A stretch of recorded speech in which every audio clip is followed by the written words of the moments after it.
Eduardo lo conocen, es escritor, es economista, es decano de la Escuela de Gobierno de la Universidad de Itela y también es fundador y asesor de la consultora Elipsis, una consultoría de economía y política, por supuesto. Y escribió varios ensayos, escribió también varias novelas, pero hoy viene a presentarnos su último libro titulado Después del trabajo, que es bien interesante porque aborda la cuarta revolución industrial, pero desde la perspectiva del empleo argentino. Así que eso me parece que es un buen punto de partida para que nos empiece a contar, pero brevemente introduciendo el tema, venimos escuchando hace mucho sobre que el trabajo va a ser reemplazado por la tecnología. Y podemos intuir que algunos sectores van a ser reemplazados más fácilmente que otros, o más rápidamente que otros quizás. Tenemos como una idea a priori de que los países desarrollados van a encabezar, o por lo menos van a sufrir las consecuencias primero, porque avanza la tecnología más allí. Somos todos testigos de cómo avanzan las plataformas, estas que unen usuarios, estos mercados bilaterales como Waze, como Facebook, como Google, que son completamente diferentes a los mercados tradicionales. Y luego también tenemos como dos visiones, una optimista frente a todas estas cuestiones, que dice, bueno, la historia de la humanidad es la historia del progreso, la historia de cómo dejamos atrás la pobreza y vemos que han mejorado los indicadores, un poco lo que decía Gerardo cuando comenzó este congreso, y eso es muy bueno, pero también hay una visión pesimista que, bueno, que dice que quizás estos cambios tecnológicos lleven como a una inequidad y lleven a un estancamiento secular, algo así como la catástrofe malthusiana que en otro momento también se planteó. Queremos saber tu opinión, sobre todo desde el punto de vista del empleo argentino. Contanos tu libro. Yo tengo una presentación ahí. Voy a basarme un poco en eso, pero básicamente cruzar algunos de los temas que creo que son fundamentales del libro y que son básicamente los que vos mencionaste. Estoy medio quieto sentado. No, por supuesto. Adelante. Porque me siento como así contenido. Vamos a ir acá, si puedo mirarles las caras. Cuando uno piensa en el futuro del trabajo, la mayoría, la versión vulgar del tema, me hace acordar al título del libro sobre este tema de Oppenheimer, sálvese quien pueda, vienen por nuestros puestos de trabajo. Y aquí tenemos la visión más, si se quiere, estereotipada, ¿sí? O sea, el trabajador de los tiempos modernos de Chaplin reemplazado por una máquina. ¿Okay? Hay alguna evidencia de esto, y la evidencia generalmente está asociada a los robots, básicamente porque lo que nosotros vamos a hablar ahora como cuarta revolución industrial todavía no tenemos muchos datos, entonces miramos datos que corresponden a otro tipo de factores. Pero por ejemplo está este trabajo bastante reciente de dos autores del MIT, Asimov es muy conocido porque es el que hizo el origen de su libro sobre el rol de las instituciones en el desarrollo de las naciones. Y lo que hacen ahí es básicamente correlacionar zonas laborales, commuting zones, pequeñas regiones donde están los diferentes mercados laborales, y ven la penetración de los robots que está contabilizada por la Asociación Internacional de Robots, y estos son efectivamente robots industriales específicos, y la variación laboral, y lo que se ve es que donde hay más robots hay menos trabajo. O sea, la correlación negativa es precisamente eso. Pero es una mirada, si se quiere, como decía antes, mirando para atrás. Estos son robots. La revolución industrial, la cuarta revolución industrial, no son específicamente estos robots. Robots ha habido desde hace muchas décadas, sobre todo en las industrias. Por eso Detroit está ahí abajo, porque son los robots que atacan la industria automotriz en Detroit, una ciudad que ha muerto par y paso con su industria, ¿sí? Lo otro que viene a la mente cuando hablamos del futuro del trabajo es una suerte de vaciamiento de las capas medias, y esto aparece en varios contextos. Por ejemplo, cuando queremos atribuir la victoria de Trump, uno mira el mapa americano y dice hay como una serie de estados que son particularmente manufactureros, ahí bajó el empleo porque eran estados que tenían mucho empleo industrial, el empleado industrial en Estados Unidos es clase media, y lo que ha hecho es perder en términos del resto y se han vuelto contra el sistema, y Trump abreva en esa reacción, y lo mismo puede hacerse, la misma correlación para el caso de Brexit en Inglaterra, en Gran Bretaña. Este gráfico es la forma más, si se quiere, estilizada de resumir ese patrón. El gráfico básicamente lo que muestra es lo siguiente: del lado del eje horizontal tenemos niveles de calificación. ¿Cómo los medimos? Como no podemos medir la calificación trabajo a trabajo, medimos cuánto le pagaban para ese trabajo, para esa ocupación en el año 1979. Como el salario está generalmente muy asociado a la educación y al nivel de complejidad del trabajo, bueno, es una buena proxy del nivel de calificación. Y vemos en el eje vertical cómo han variado los puestos de trabajo en términos relativos, es decir, cómo ha variado la participación. La suma de todo eso da 0.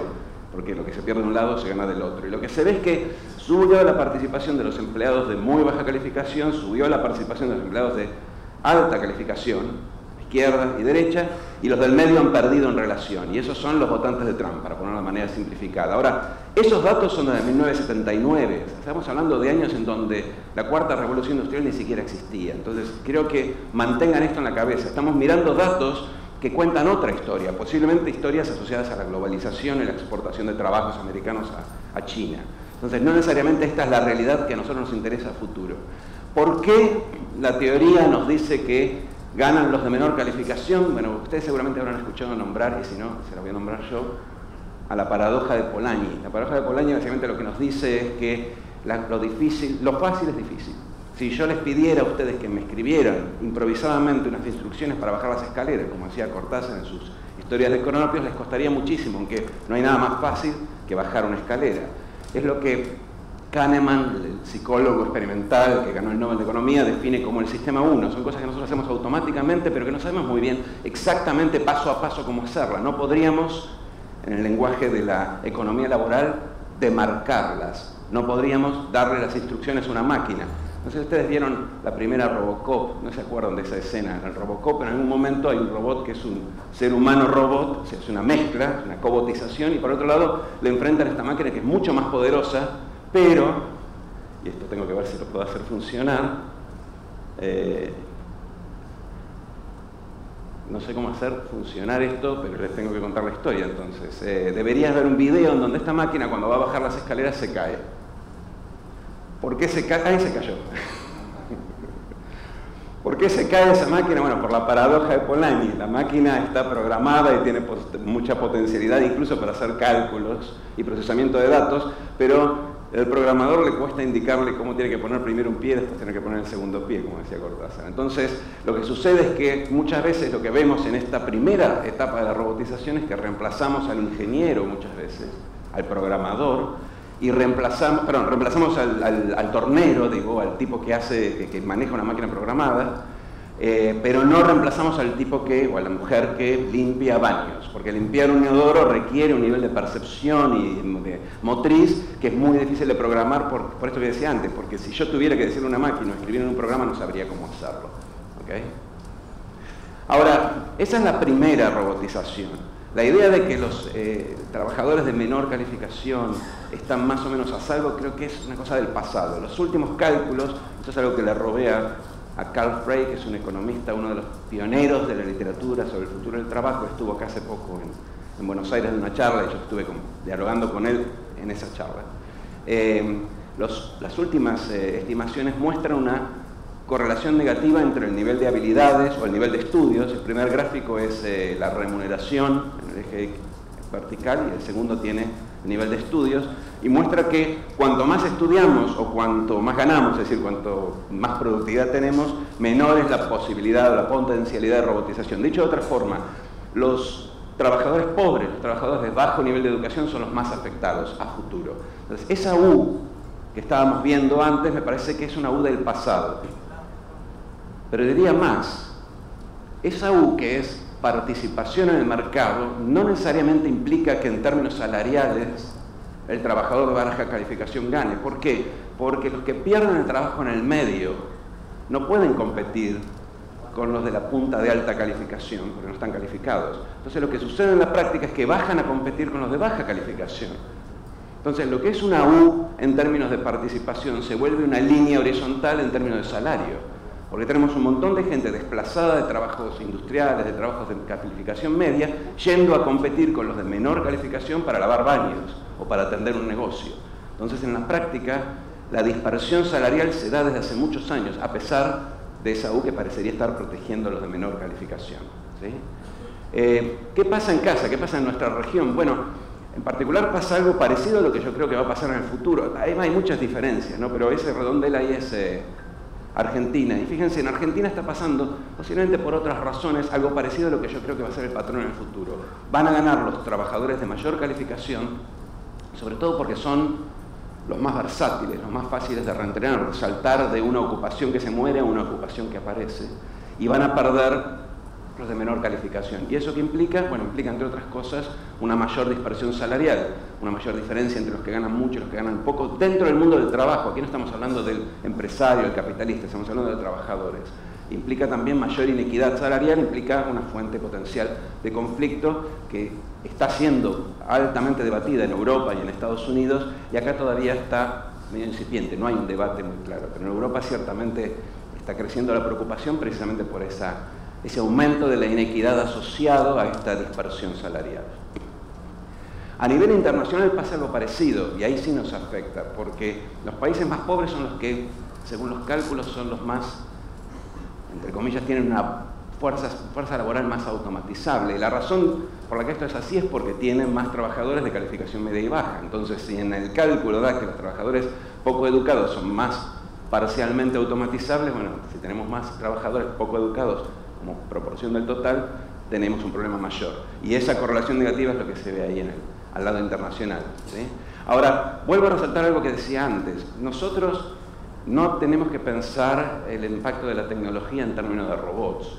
La razón por la que lo pensamos es porque, primero, tenemos todavía en la cabeza la visión de la tecnología en términos de una máquina de Turing, un robot autónomo que piensa como el ser humano, algo que sucedía en los relatos de ciencia ficción, pero que en la práctica no es tal cosa, porque la inteligencia artificial real, la que hoy se está desarrollando, es mucho más pasiva, es más boba, entre comillas. En realidad es una inteligencia artificial que procesa la información que nosotros los seres humanos producimos y lo hace más rápido e infiere cosas de esa información, pero no es la máquina de Turing, no es la máquina que si me la ponen enfrente yo no sé distinguir si es una máquina o es un ser humano. Ese tipo de investigación en términos de inteligencia artificial todavía no llegó a buen puerto. Esta es otra, ¿eh? Esta inteligencia artificial entra en los robots, y por eso hay robots que ahora pueden lavar baños, pero es fundamentalmente una inteligencia que reemplaza nuestra inteligencia. Y eso es esencial, esa es la diferencia fundamental entre la última revolución y las anteriores. Porque lo que hace esa inteligencia es básicamente reemplazar el diagnóstico de los médicos clínicos. Yo siempre pongo el mismo caso. Si el médico clínico es un tipo que hace correlaciones. Uno va y le cuenta los síntomas y el médico correlaciona síntomas con enfermedades. Dice, ¿cuál es la enfermedad más probable? Es casi como una función de una regresión de variable discreta. ¿Cuál es la enfermedad más probable dado estos síntomas? Y me dice, mira, yo creo que tenés esto, tomate esta pastilla. Si te curás, hacerte. Morir dentro de 2 semanas. Si no te curaste, sigo con la siguiente en la lista. Bueno, eso lo hace hoy un programa como Watson de manera mucho más eficiente que el mejor médico clínico del mundo, porque tiene todas las correlaciones inmediatamente en la cabeza, toda la información. Tiene toda la información de todos los médicos del mundo almacenada en su programa. Entonces, a futuro ese médico no va a hacer más diagnóstico, ¿vale? Lo que va a hacer es una interfaz humana. Me va a contar lo que el programa le dice, de manera que yo no me asuste hablándole a una máquina, pero difícilmente reemplace o resista al reemplazo del programa. Entonces, esta es una inteligencia artificial que viene también por los trabajos de mayor sofisticación. Yo soy profesor en una universidad y yo creo que a la larga vamos a ser menos profesores, todos grabados, y la interacción va a persistir y vamos a necesitar hablar con los alumnos, pero no necesariamente vamos a dar la clase. Entonces a mí me van a reemplazar. Al docente primario no lo van a reemplazar, porque es otra cuestión mucho menos conectada con el contenido, pero a mí probablemente sí. Entonces digo, pensar en el nivel de automatización como se pensaba en términos de robots, me parece que es antiguo. Hoy la frontera se va corriendo hacia la inteligencia y los trabajos que más conocimiento requieren son los más reemplazables. ¿Cuántos de estos trabajos? Bueno, hay una miríada de estudios que calculan cuál es el nivel de exposición, cuántos de nuestros trabajos van a ser reemplazados en los próximos 10, 20, 30 años. El rango de esos porcentajes va desde 63%, que es un estudio, por ejemplo, del Banco Mundial, que para la Argentina encuentra que el 63% de los trabajos son reemplazables, a 9%. Con lo cual uno se da cuenta que claramente no tenemos la menor idea, porque si el intervalo es de 50%, tenemos problemas para aproximar ese número. Creo que el concepto fundamental no es tanto cuántos trabajos van a ser reemplazados, sino cuánto del trabajo, de la ocupación va a ser sustituido, porque en realidad lo que nosotros hacemos son un montón de tareas, algunas de las cuales van a ser sustituidas, como el caso del médico clínico.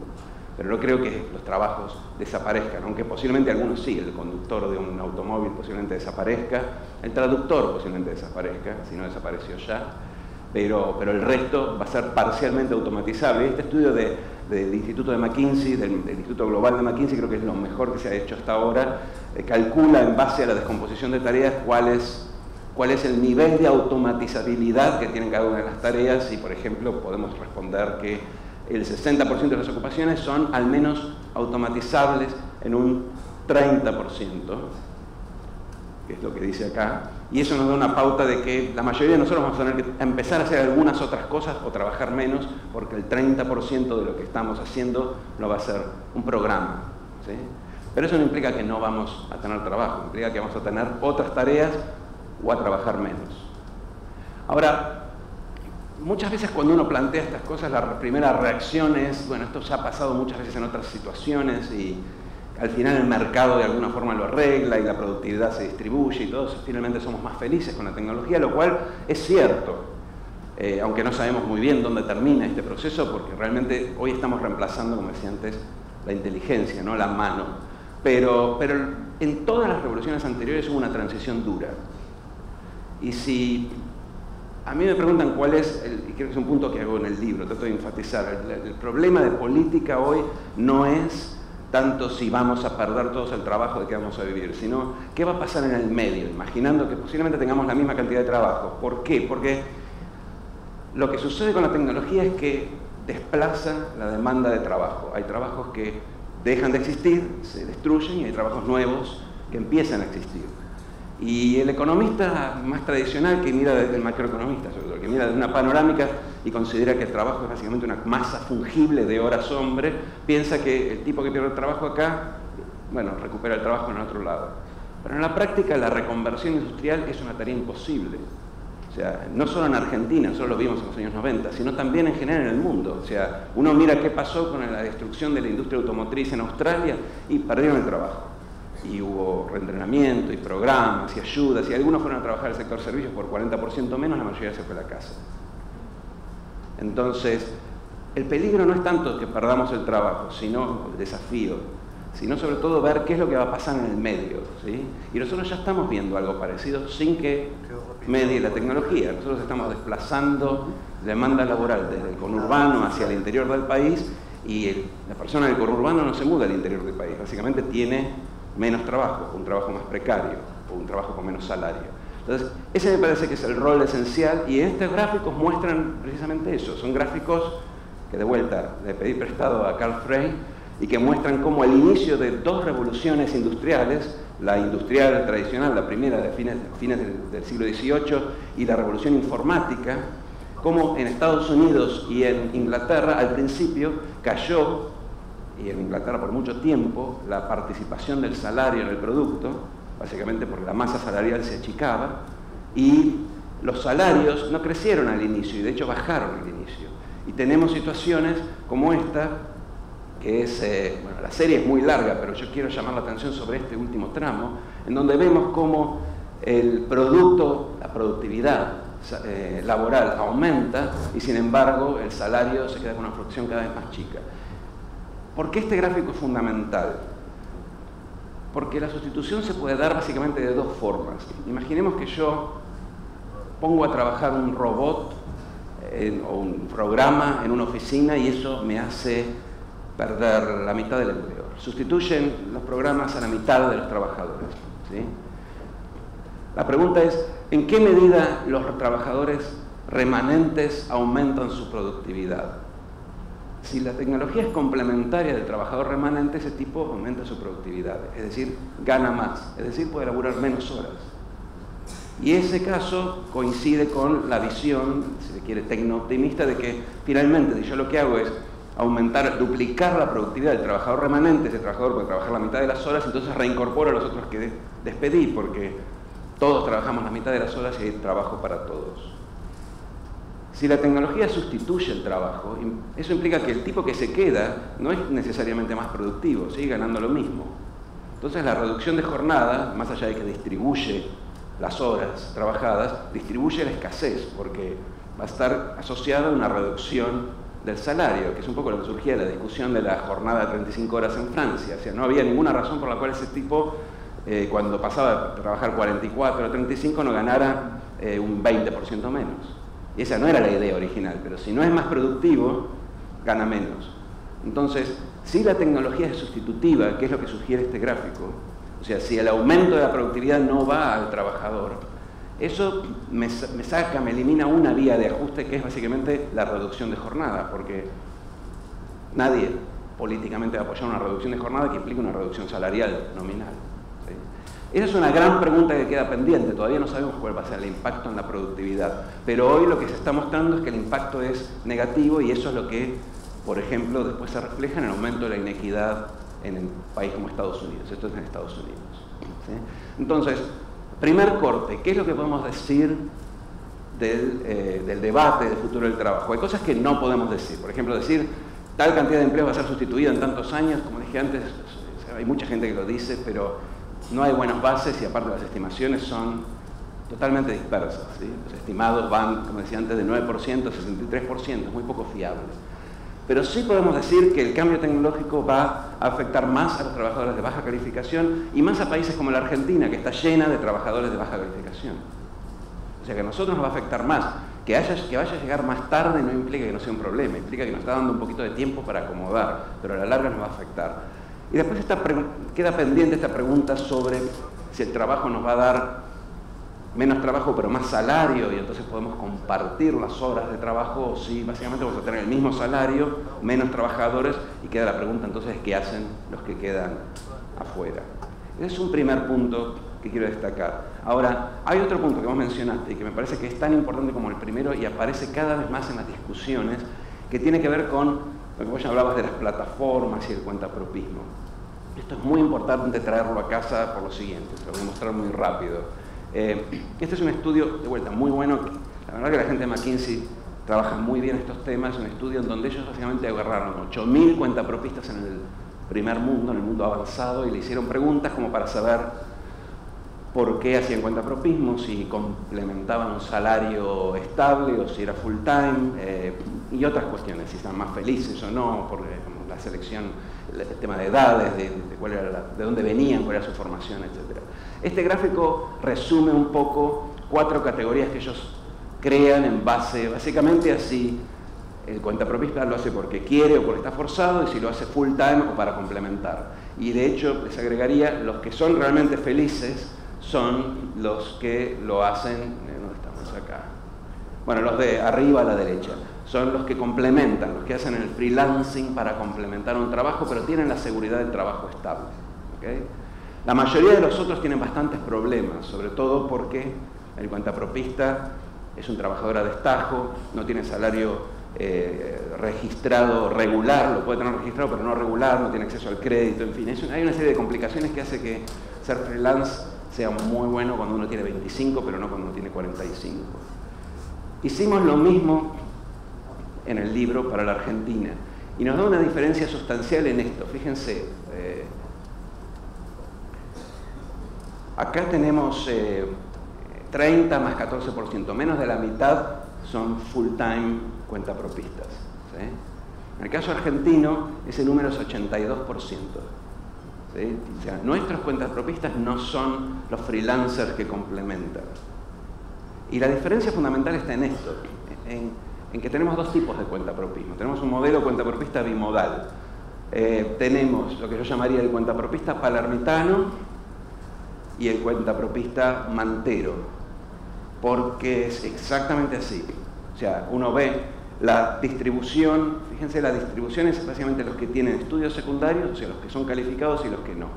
Esto es en Palermo, el Big Palermo, o sea, es toda esa zona, es básicamente el urbano preparado de las zonas urbanas de ciudades más desarrolladas. La mayoría son cuentapropistas de alta calificación y ganan bastante bien, ahora se lo voy a mostrar. Y la minoría son estos de baja calificación. En el resto del país es exactamente al revés. Y en total, la mayoría, lejos, son estos. Esto es como ganan. A mí me gusta este gráfico de los violines simplemente porque es bonito estéticamente, pero no se entiende nada. Les voy a decir qué es lo que muestra. O sea, estos son los asalariados formales, estos son los informales. digamos, los insiders, los outsiders, los ganadores y los perdedores del sistema laboral. Si uno compara los cuentapropistas, en la distribución bimodal que hablaba antes, el trabajador palermitano, el cuentapropista palermitano es muy parecido al ganador asalariado estable, tiene una formación más alta, un salario más alto, y el cuentapropista de bajo nivel de educación, de bajo salario, es muy parecido al asalariado informal, ¿sí? Y ojo que estos no se solapan, estas poblaciones, son poblaciones excluyentes, pero esta distribución bimodal emula la distribución bimodal de nuestro trabajo asalariado, ¿sí? Los ganadores y los perdedores. Y lo mismo en términos de pobreza. Fíjense, el asalariado informal tiene, este es 40 y... sí, acá está. El asalariado, perdón, el cuentapropista de baja calificación, el asalariado informal tienen niveles de pobreza cercanos al 50%, mientras que el asalariado formal y el cuentapropista de alto nivel educativo tienen niveles de pobreza mucho más bajos. O sea que tenemos dos tipos de cuentapropistas. Entonces la discusión en la Argentina también es bimodal. Tenemos la discusión de qué hacemos con los delivery en bicicleta. Como antes eran los Uber, ahora lo que está en la frontera de esa discusión, los deliveries en bicicleta. Es el sumum del trabajo de estajo precario, ¿sí? Y esto, para que vean, no es una cuestión puramente argentina, porque este diario es de hecho español, ¿sí? Y la empresa, una de las empresas, Globo, es española. Y después tenemos estos, ¿sí? Que de vuelta también es España, esto es Barcelona, pero bien podría ser el 11, son los manteros, son los buscas. ¿Cuál es nuestro cuentapropista por excelencia? Es como el personaje de Brandoni, ¿se acuerdan de la serie El Busca? Personaje del tipo que no tiene ninguna forma de integrarse al mercado asalariado, ni siquiera informalmente. Es un tipo que está excluido, que no tiene beneficios, que tiene una precariedad extrema, muchas veces rayan en la pobreza y se solapa con los actores de la emergencia social. Entonces son dos tipos de debates. Uno es cómo extender beneficios a esta nueva población de cuentapropistas que está en extrema precariedad, y el otro es cómo integrar a estas cuentapropistas estructurales argentinos que están desde hace décadas dando vuelta y que obviamente viven en una extrema precariedad. Este debate del cuentapropismo es muy fuerte y está cada vez más fuerte. Cuando uno ve las deliberaciones del T20, por ejemplo, de los últimos 2 días sobre el futuro del trabajo, y lo va a ver también en el G20, es por un lado qué hacemos con los que pierden el trabajo y por el otro qué hacemos con el nuevo cuentapropismo. Me parece que es un tema que hay que discutir en términos de políticas públicas. Entonces, ¿qué podemos decir de esto? Bueno, que los empleos reemplazados van a ser reemplazados, perdón, los empleos industriales van a ser reemplazados por el nuevo cuentapropismo, por emprendedores y freelancers, me parece que es una ilusión que desvirtúa el análisis político. Sí podemos decir que el asalariado de convenio en general, lo que uno imaginaba, cuando uno habla de empleo de calidad, habla de asalariado de convenio. Esa medida, ese estereotipo del trabajo de calidad en términos de participación está en declinación en el mundo y sobre todo en países latinoamericanos y en particular Argentina, que tenía un historial de fuerte asalarización y de sindicatos fuertes y de convenios fuertes. ¿Sí? Porque Perú, por ejemplo, hace mucho que tiene cuentapropismo en su mayoría de la fuerza laboral.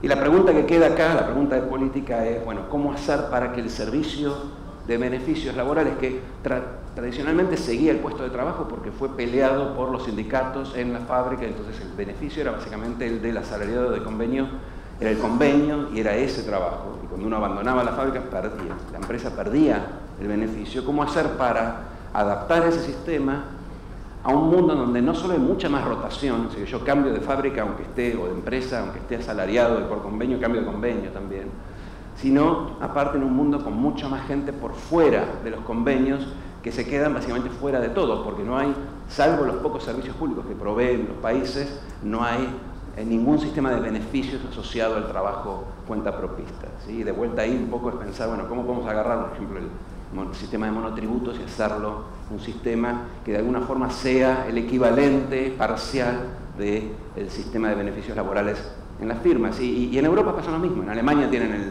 los mini empleos con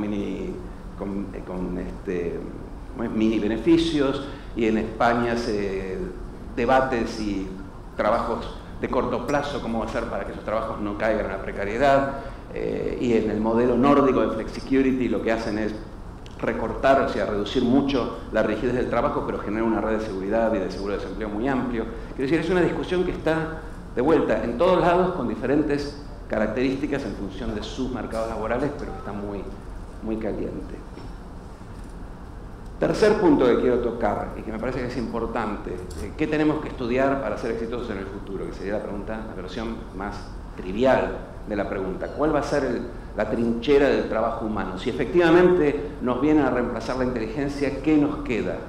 ¿Sí? O sea, ¿qué le digo yo a mi hija que estudie? Obviamente no tengo idea de qué decirle y de todas formas tampoco me presta mucha atención, pero lo que la teoría, de una forma especulativa, está planteando es que básicamente los trabajos que van a sobrevivir son trabajos asociados a la inteligencia social, y estoy poniendo la contracara, digo, yo pienso hoy al menos con mi cultura no dejaría a mi bebé en manos de un robot.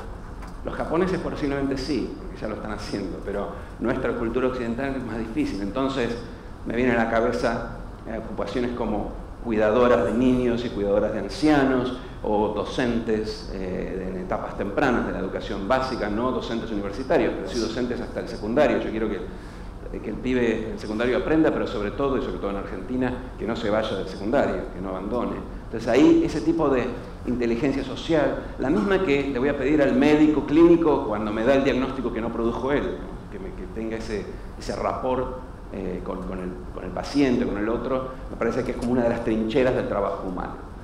Lo segundo que siempre se menciona es la creatividad, ¿sí? O sea, y este se vuelve un chiste muy conocido de Quino, donde la señora arregla la habitación y arregla el Guernica y le queda así. O sea, la creatividad artística es algo que es muy difícil de reemplazar. Ahora, el otro día puse en Twitter un quiz, una pregunta sobre esta par de retratos, preguntando cuál de los dos estaba hecho por una computadora. ¿Okay? Tómense el tiempo, piensen, no tienen que levantar la mano, pero piensen cuál de los dos es una imagen hecha por inteligencia artificial y cuál es un verdadero cuadro. Igual no voy a hacer la encuesta acá porque la de Twitter me dio suficiente información. La mitad decían que la de izquierda, la mitad la de derecha. Y efectivamente hay una que está hecha por computadoras y no les voy a decir cuál, así buscan el tweet. Pero el punto es que, no importa cuál sea la respuesta, bastante bien, ¿no? La reproducción artística por computadora. Los programas de inteligencia artificial ya escriben algunos poemas, por ejemplo. Yo ahora no tengo tiempo de mostrarlo, pero poemas malísimos, poemas tan malos como los que escribiríamos cualquiera de nosotros que no somos poetas. Entonces ya está muy cerca de ser un poeta bueno. Ahora es una poesía mala, pero ya va a aprender. Y hace música. Tampoco puse acá el link, pero busquen música, inteligencia artificial, y van a tener en YouTube partituras completas, sobre todo mucha música incidental para cine. Hay empresas que hacen mucha música para películas y es bastante buena, ¿sí? Entonces la pregunta acá, que me parece que es interesante y cruza varias disciplinas, no solo la económica, es la siguiente. En el año 1936, por ahí algunos de ustedes lo leyeron, por ahí algunos de ustedes estudió Ciencias Sociales y lo leyó 70 veces, que es lo que básicamente se estudia este texto en Ciencias Sociales. Walter Benjamin, que es un intelectual alemán que murió durante la Segunda Guerra, escribió una pieza que se llamaba La obra de arte en la era de la reproducción mecánica. Y la obra, el texto es muy complejo, pero voy a decir en una línea qué es lo que es mi interpretación. Básicamente preguntaba, ¿por qué la Gioconda vale el mundo? Porque no hay precio, o hay uno, pero es exorbitante, y la reproducción mecánica, la mejor reproducción mecánica de la Gioconda, que se ve exactamente igual, vale $10. Y lo que él decía era, bueno, la obra de arte tiene algo que se llama aura, que está asociada a su unicidad, a que nosotros sabemos que fue hecha por un tipo único, porque si me venden una copia hecha por un pintor y me dice es la de Da Vinci, por ahí la valoro tanto como si fuera la de Da Vinci. Es puramente subjetivo, pero hay algo de lo artístico que nosotros valoramos infinitamente y que no es reproducible mecánicamente. Porque, ¿cuál es la gracia de ver la Gioconda así? Así se ve en el Louvre cuando nosotros nos pasamos. Sin embargo, es súper valioso y un montón de gente sacando esas fotos horribles, como puede salir sacándola ahí arriba de las cabezas de los turistas, ¿sí?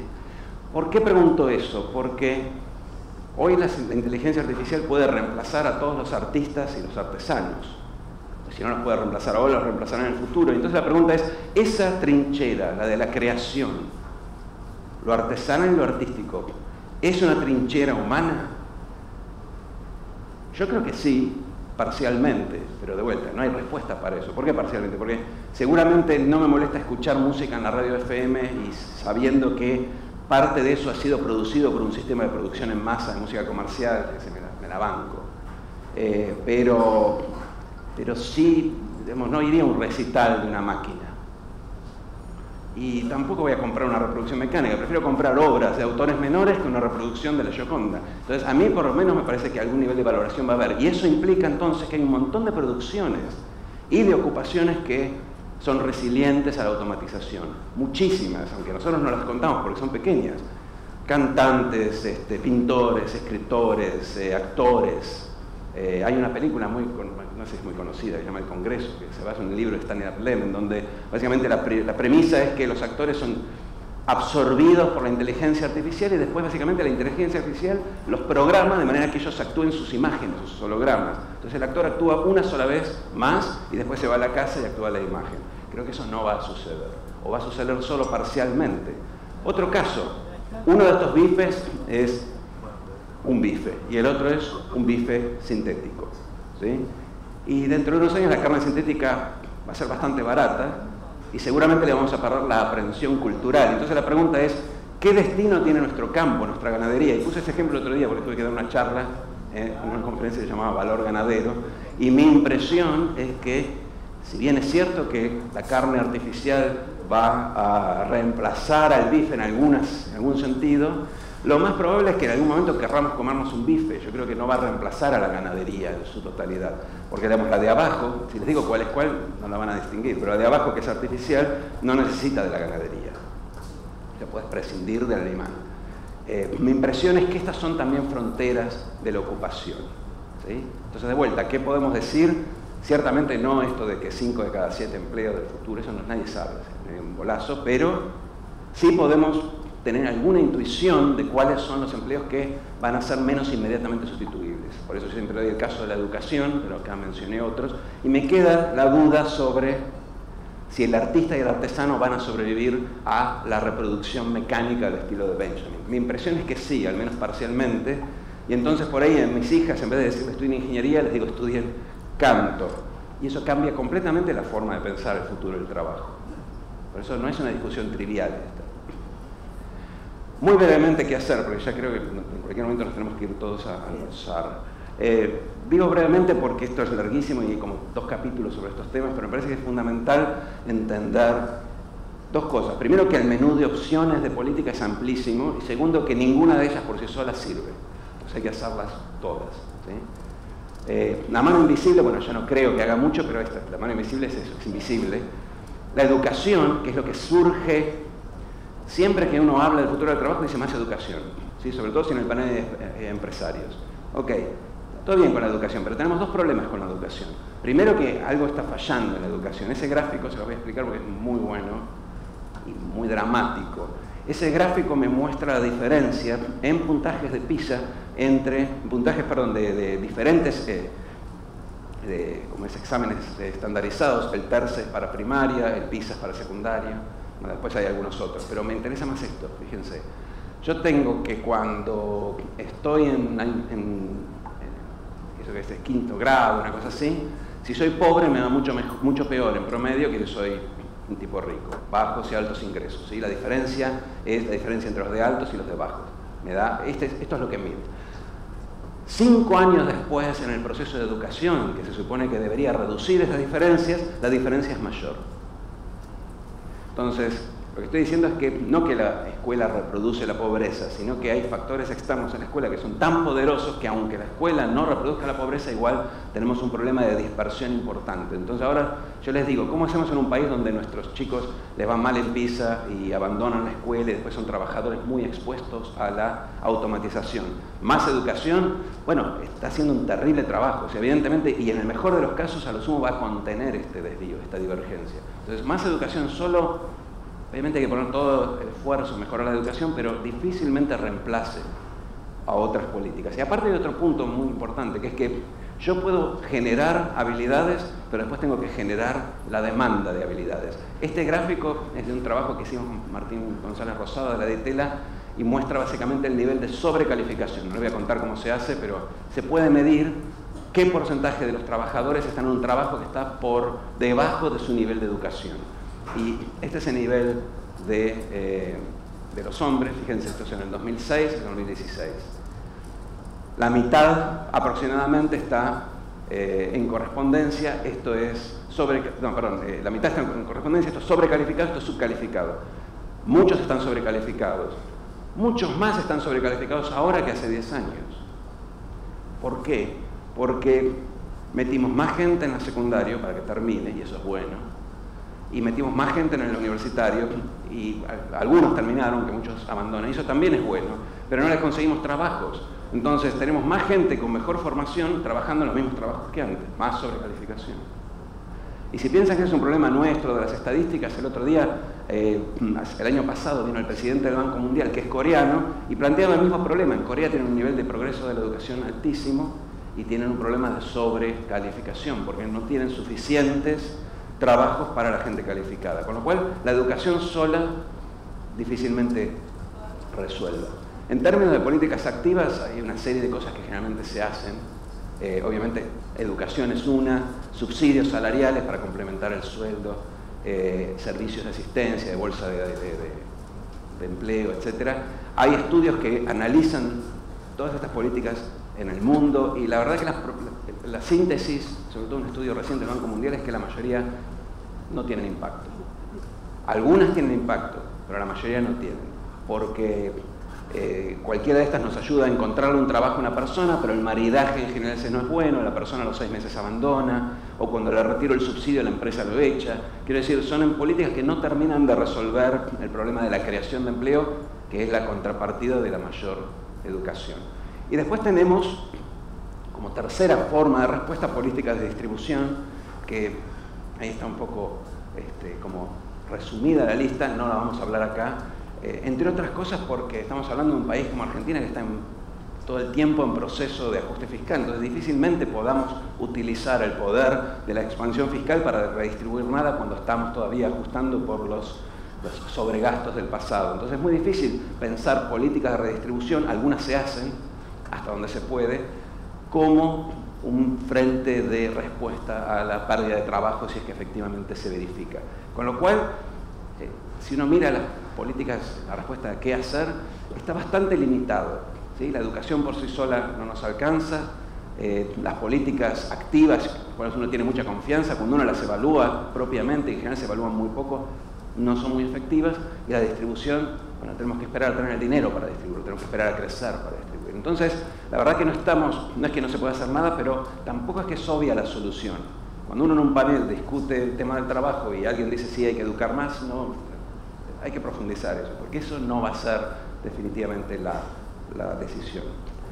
Quería hablar un poco de qué era el trabajo, pero me parece que vamos a cortar acá porque ya se nos acabó el tiempo. Sí, tenemos tiempo limitado. Sí. Por ahí para dos preguntitas muy chiquitas, muy breves, pero la primera, ¿cómo es un mundo en el que se están concentrando ciertas empresas, digamos, en plataformas como las que conocemos, Facebook o Waze, que se alimentan de que muchos usuarios las usen? Es la única razón por la que todos la usamos, es porque nuestro vecino está ahí, todos nuestros amigos están ahí. ¿Cómo te imaginas ese mundo y cómo la organización industrial va a tener que cambiar la respuesta frente a las regulaciones que antes era una respuesta antitrust y una antimonopolio para justamente fomentar la competencia e incentivar al sector privado? Y este escenario, ¿cómo lo ves? Brevísimo. Brevísimo. Bueno, las economías de red son monopolios naturales, porque tienen valor en función de cuánta gente las usa. Entonces tienden a desplazar la competencia. De todas formas, mayor concentración no siempre es menos competencia. Bien. Y yendo a tu pregunta, los organismos, los órganos antitrust, sobre todo en Europa, están justamente reviendo los mecanismos en donde determinaban el trust, porque uno tiene que determinar si hay prácticas anticompetitivas, no tanto a la concentración. Si aplicaron a la concentración, tendríamos que cortarlos a todos con la TIT. Un estudio caso por caso y dependiendo del tema y ayornándose a los cambios. Pero ha habido pruebas de prácticas anticompetitivas y por eso en Europa sobre todo les han aplicado multas a Google, a Amazon. Pero sí, hay que rever un poco ese libro y ciertamente vas a tener otro efecto, que es que vas a tener menores salarios, porque la evidencia, típicamente uno se imagina intuitivamente que si tenés un solo empleado de un montón de trabajadores, tu poder de negociación es mayor, por eso es que hay sindicalización. Si tenés concentración de un lado y fragmentación del cuantapropista del otro, deprime el salario. Y hay algunos trabajos recientes que muestran eso, que en los lugares donde los oferentes de empleo son menores, tenés menores salarios que en lugares donde hay más, y que parte de la contenida inflación americana está en alguna medida asociada a Amazon. Hay un paper ahora reciente que se presentó en Jackson Hole, hecho por Alberto Cavallo, el hijo de Domingo, y en donde mostraba eso, que es la contracara de que Amazon le paga menos a sus proveedores. Claro. Y la última, el título es Después del trabajo. ¿Qué hay después del trabajo? Es interesante tu concepto de trabajo, en 2 líneas. En 2 líneas. ¿Vivimos para trabajar? Sí, era la última parte, que es el trabajo. Mira, ahí tenía 2 fotos. Una era la de Martin Luther King hablando en su último discurso. King decía, hay que sacar a la gente de la pobreza. Y se refería a los negros de los guetos americanos, que en ese momento estaban en revolución, sacarlos de la pobreza a través del ingreso universal.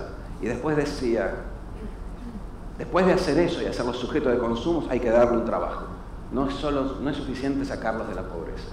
Él pensaba básicamente en los hombres, no en las mujeres, eso es importante, en los hombres negros que cuando se quedaban desempleados o vivían del cheque, se daban a la bebida, a la violencia, tenían problemas de depresión, etc. Está todo muy estudiado, hay mucha literatura sobre eso. ¿Por qué digo no a las mujeres? Porque la mujer está acostumbrada a un trabajo que no es un trabajo remunerado. En cambio, el hombre tiene la carga del trabajo remunerado, la presión cultural de llevar el dinero a la casa, cuando no lo hace, se siente mal. Esto último es cultural. O sea, nosotros estudiamos a los filósofos griegos, esa gente no trabajaba, no trabajó nunca. Los griegos clásicos no trabajaban, tenían esclavos, no queremos volver ahí.